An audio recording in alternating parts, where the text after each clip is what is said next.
Lionel Messi was its global ambassador. Shah Rukh Khan was its face on every screen in India. Its logo sat on the chest of the Indian cricket team's jersey, seen by hundreds of millions. It was worth $22 billion, the most valuable education company on the planet, the crown jewel of India's startup boom.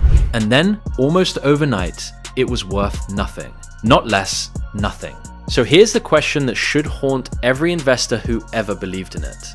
Where did $22 billion go? To understand how it vanished, you first have to understand how impossibly high it climbed. Byjus began in 2011, founded by a former teacher named Byju Ravindran.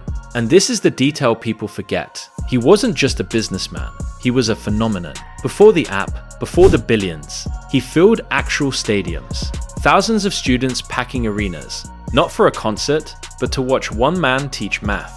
That was the magic at the core of this company. A teacher who could make a circle with infinite points feel like wonder. He turned that magic into an app. Engaging videos, gamified lessons, a slick interface that made learning feel less like homework and more like a game you couldn't put down. Parents loved it. Children were glued to it. The company crossed unicorn status, $1 billion valuation, back in 2018. And the biggest names in global finance started circling. And then the world handed Ravindran the perfect storm, the kind of once-in-a-century tailwind no founder could have planned for. COVID hit. Schools shut down across the entire planet. Overnight, every child on Earth needed to learn from a screen, and Byjus was already there, polished and waiting, the obvious answer to a problem the whole world suddenly shared. Money poured in from the biggest names in global finance. The Chan Zuckerberg Initiative, Tiger Global, Naspers, General Atlantic. Billions of dollars in funding flooded the company. And at one point, Byjus claimed more than 150 million registered students worldwide. And Byjus spent it just as fast as it came in. This is the first crack in the foundation. The company went on a buying spree, spending over $1.4 billion acquiring other companies. Osmo, White Hat Jr., and the big one, the Indian test prep giant Akash, in a deal valued at nearly $3 billion. Meanwhile, it spent staggering sums on marketing. The Messi deal, the Shah Rukh Khan ads, the cricket jersey. By 2022, the valuation hit $22 billion, and Byju Ravindran was an Indian icon, the proof that a homegrown startup could conquer the world. But growth built on borrowed money only works as long as the music keeps playing. And in 2022, the music stopped. Schools reopened, children went back to classrooms. The desperate pandemic-fueled demand for online learning evaporated almost as suddenly as it had appeared. Byjus had built a colossus-sized for a world that no longer existed.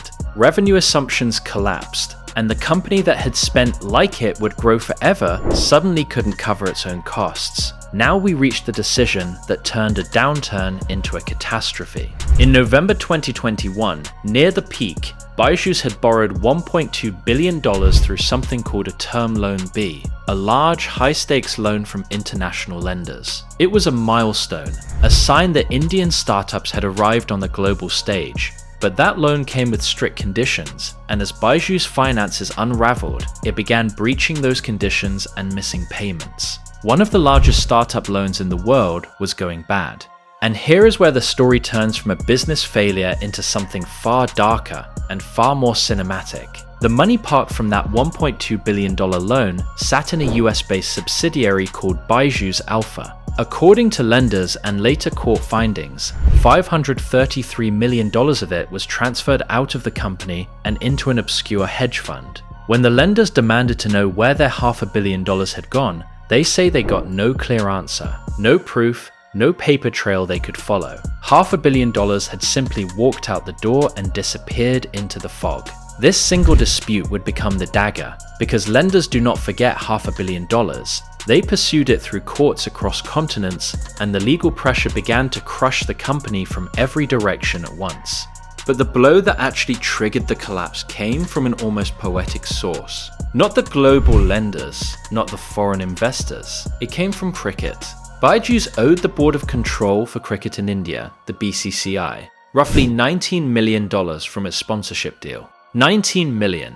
For a company once worth $22 billion, that's less than 1/10% of its peak value, a rounding error. And yet, in July 2024, It was that unpaid 19 million that pushed Byjus into insolvency proceedings in India. The cricket jersey it had once worn so proudly became the thread that unraveled everything. The National Company Law Tribunal admitted the company into India's insolvency process. Byju's assets were frozen. Its board was suspended. The founder lost control of the empire he had built. Around the same time, across the world, a Delaware court placed several of Byju's US subsidiaries into Chapter 11 bankruptcy after the company failed to hand over key financial information to creditors. The empire was now fighting for survival in 2 countries at once, and losing in both. Then came the moment the numbers caught up to the man. In October 2024, Byju Ravindran admitted what the market already knew.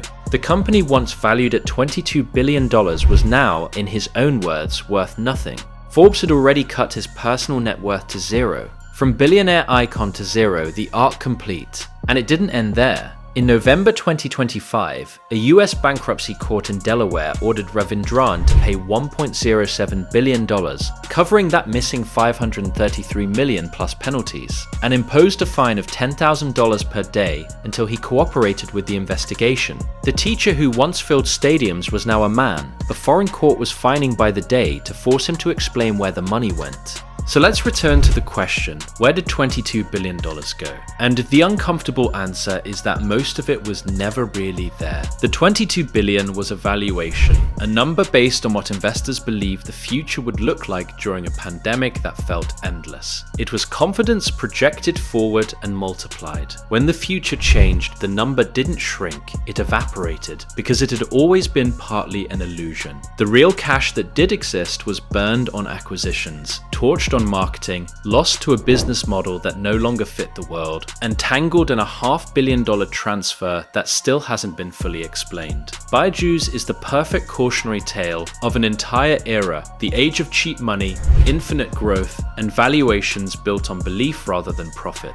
It is the story of how the most valuable education company in the world forgot the most basic lesson of all, that what goes up on borrowed money and borrowed optimism must eventually come down. A teacher built an empire on the magic of learning, and in the end, his own company became the lesson. If you want the biggest business collapses of our time told straight, the full anatomy of how empires rise and fall, subscribe, because this is exactly the kind of story we live for. And tell me in the comments, do you think Byjus was a genuine business that got unlucky when the pandemic ended, or was the $22 billion valuation always a bubble waiting to burst? I want to hear your verdict.